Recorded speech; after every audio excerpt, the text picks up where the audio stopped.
மீனராசி நேயர்களே, உங்கள் மனைவி எப்படி? உங்கள் மனைவியின் ரகசியம். மீனராசி மனதை வைத்து எதுவும் முடிவு பார்வை, பாசம், நெருக்கம், ஆழமான காதல், திருமணம் இந்த மாதிரிலாம் இருக்கக்கூடியவர்கள் அவங்க. மீனத்திற்கு மனைவி எப்படி அமையும்னு கேட்டால், அன்பானவர், கனிவானவர், உணர்வுகளை புரிந்து கொள்பவர், கணவனின் அதாவது கணவனின் மனநிலையை கவனிப்பவர், குடும்ப பாசம் கொண்டவர், கஷ்டத்தில் துணை நிற்பவர். மீனராசி ஆண்களுக்கு பெண்கள் இந்த மாதிரிலாம். சில பேருக்கு கணவன் மனைவி சண்டை அப்படின்னு சொல்லும்போது பார்த்தீங்கன்னா, இப்போ கடுமையான வார்த்தைகள், சந்தேகம், கணவன் நேரம் ஒதுக்காதது, இந்த மாதிரிலாம் இஷ்யூ இருந்தால் தான் சில பேருக்கு சில பிரச்சனைகள் வரும். மீனத்துடன் சண்டை போடுவது பெரிய பிரச்சனை இல்லை, சண்டைக்கு பிறகு அவரை தனியாக விட்டு விடுவது தான் பெரிய பிரச்சனை. ஸோ இதெல்லாம் பார்த்துக்கணும். உண்மையான அன்புக்கு வார்த்தைகள் தேவையில்லை, மனசை புரிஞ்சுக்கிட்டாலே போதும் அப்படிங்கிற அளவுக்கு மீனராசிக்காரர்கள் இருப்பார்கள். அதே போல மீனராசிக்காரர் உங்களுக்கு அமையும் மனைவி உங்கள் வாழ்க்கையில் மிகப்பெரிய வரமா, காதலித்த கரம் பிடிப்பீர்கள் அல்லது எப்படி இருக்கும், உங்களுடைய உறவுகள் எப்படி இருக்கும் அப்படிங்கிறத நீங்க தெரிஞ்சுட்டீங்க. நீங்க போக வேண்டிய ஊர் பாத்தீங்கன்னா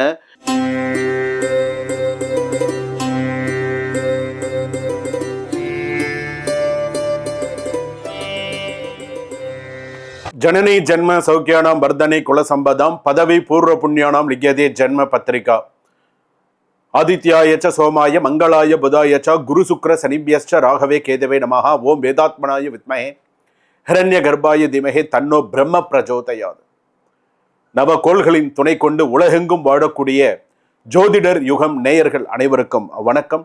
நான் மக்கள் ஜோதிடர் டாக்டர் வி ராஜ்குமார் சிவாச்சாரியார் பேசுகிறேன். எல்லாரும் எப்படி இருக்கீங்க? நலமா இருப்பீங்கன்னு நம்புறேன். இன்றைய தினம் நாம் மிக முக்கியமாக பார்க்கக்கூடிய ஒன்று, நம்ம நிறைய விஷயங்கள் நம்ம ஜோதிட யுகத்தில் பார்க்கிறோம். அதில் மிக முக்கியமான சில விஷயங்கள் அப்படிங்கிறது உண்டு. அதாவது என்னுடைய விஷயத்தை நிறைய பேர் கூர்ந்து பார்க்குறாங்க. நிறைய பேர் எனக்கே மெசேஜ் பண்ணியிருக்கீங்க, சுவாமி உங்களுடைய ஒவ்வொரு கண்டென்ட்டும், உங்களுடைய ஒவ்வொரு வார்த்தைகளும் எனக்கு கண்ணில் தண்ணி வராத ஒரு குறை அப்படின்னு சொல்லுவாங்க. அந்த அளவுக்கு உங்களுடைய வார்த்தைகள் ஒன்றும் தெளிவாகவும் சரியாகவும் இருக்கிறது. வாழ்த்துக்கள்.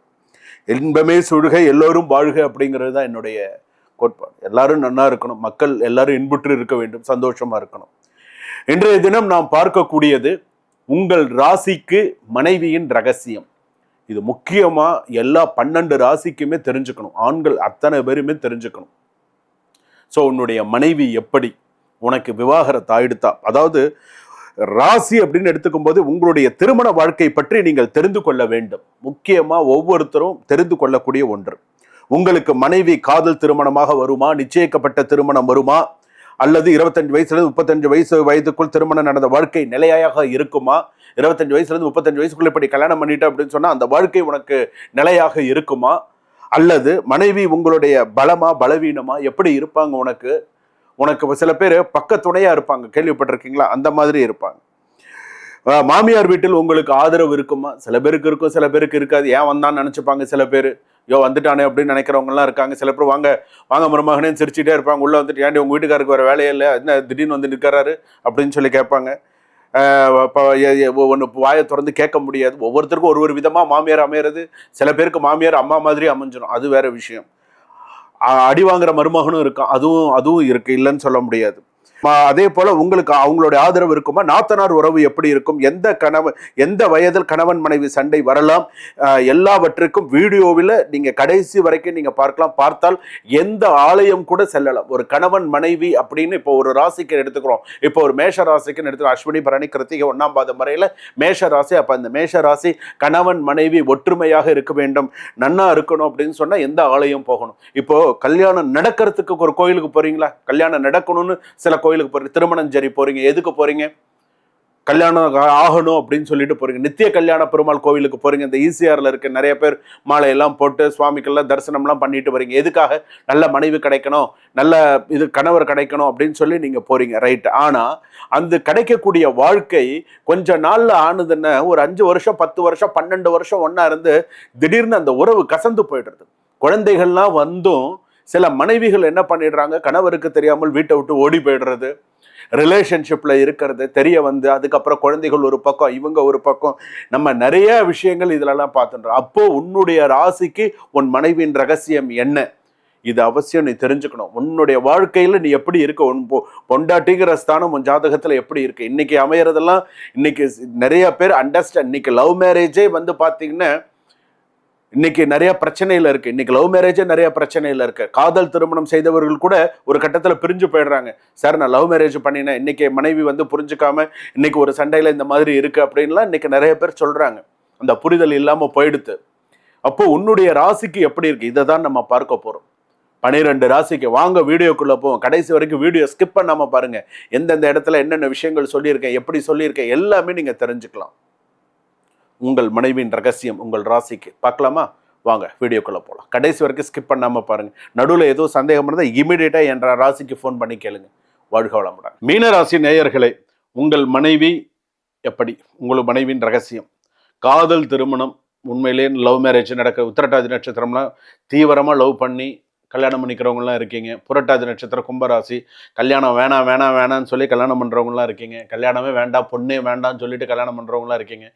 ரேவதி நட்சத்திரம் மீனராசி, ஓரளவுக்கு அப்படியே கல்யாணம் திருமணம் அப்படியே கொஞ்சம் பேலன்ஸ்டாக கொண்டு போகிறவங்களும் இருக்கீங்க. மீனராசி பொறுத்தளவுக்கு சில பேர் கடல் கடந்து போய் அங்கே தான் சண்டை அதிகமாக வரும். கடல் கடந்து யார் மீனராசிக்காரர்கள் இருக்கிறார்களோ, கடல் கடந்து, அதாவது கடல் கடந்து அப்படின்னு சொன்னால் யூகே, லைக் வேற வேற பல நாடுகள் இருக்கு இல்லையா, சிங்கப்பூர், மலேசியா, சவுதி அரேபியா, அது மாதிரி பல கண்ட்ரிஸ், அயர்லாண்டு, ஸ்காட்லாண்டெல்லாம் இருக்கு இல்லையா, அந்த மாதிரி இருக்கக்கூடிய ஜெர்மனி, ஹாங்காங், இந்த மாதிரி நாட்டில் இருக்கக்கூடிய மீனராசி, இங்கேருந்து அங்கே போனவங்க, இங்கேருந்து அங்கே போய் கல்யாணம் பண்ணினவங்க, இலங்கையில் இருக்கக்கூடியவர்கள், வேற நாட்டில் செட்டில் ஆனவங்க, இந்த மாதிரி இருக்கக்கூடிய மீனராசிக்காரர்களுக்கு திருமண வாழ்க்கை கொஞ்சம் பிரச்சனைகளை தரும்.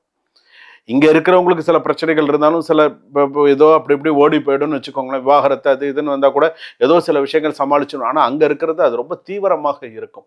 கோர்ட்டு கேஸு இதெல்லாம் ரொம்ப கொஞ்சம் சில இதெல்லாம் ரொம்ப தீவிரமாக இருக்கும். ஒரு சந்தோஷம் இருக்காது அப்படின்னு சொல்லி இருக்குது சில பேருக்கு.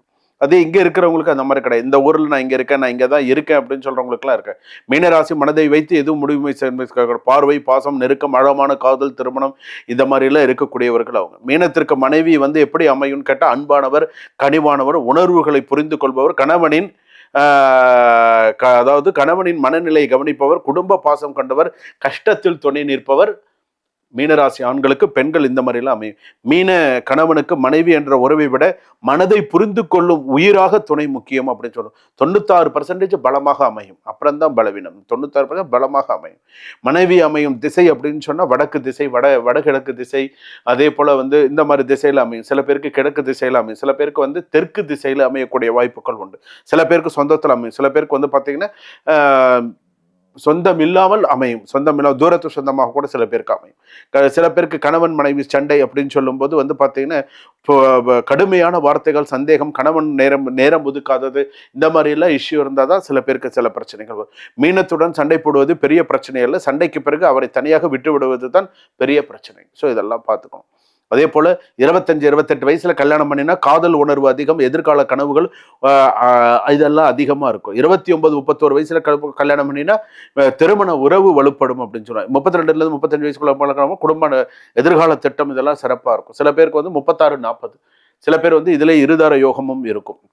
இரண்டாவது திருமணம் சில பேருக்கு மட்டும் இருக்கும். சில ரிலேஷன்ஷிப்லாம் ரொம்ப ரேர், ஆனால் இருக்கிறதுக்கான வாய்ப்புகள் வரும். அது சில பேருக்கு மட்டுமே. புரட்டாதி நட்சத்திரம் இருக்கிறதுக்கு வாய்ப்பு இருக்கு, ரேவதி நட்சத்திரத்துக்கு வாய்ப்பு. உத்திரட்டாதி அந்த அளவுக்கு இருக்காது. சில பேருக்கு தெரிஞ்சும் சும்மா பேசுறதோட இருக்கும், அவ்வளவுதான். மன நிம்மதி, குடும்ப பாசம், உறுதியான துணை, சில விஷயங்கள்லாம் இருக்கும். அதே போல அவருடைய வீட்டில் இருப்பவர் மட்டுமல்ல, அவர் உடைந்து போகும் நேரத்தில் மீண்டும் ஒரு ஒரு ஸ்ட்ராங் பர்சனா இருக்கக்கூடியவர் தான் இது. அன்பு மரணம் உடைத்தான் இல்வாழ்க்கை பண்பும் பயணம் அது. ஸோ அந்த ஒரு இல்லற வாழ்க்கை அப்படிங்கிறது அவங்களுக்கு வந்து சிறப்பாக இருக்கும். உண்மையான அன்புக்கு வார்த்தைகள் தேவையில்லை, மனசை புரிஞ்சுக்கிட்டாலே போதும் அப்படிங்கிற அளவுக்கு மீனராசிக்காரர்கள் இருப்பார்கள்.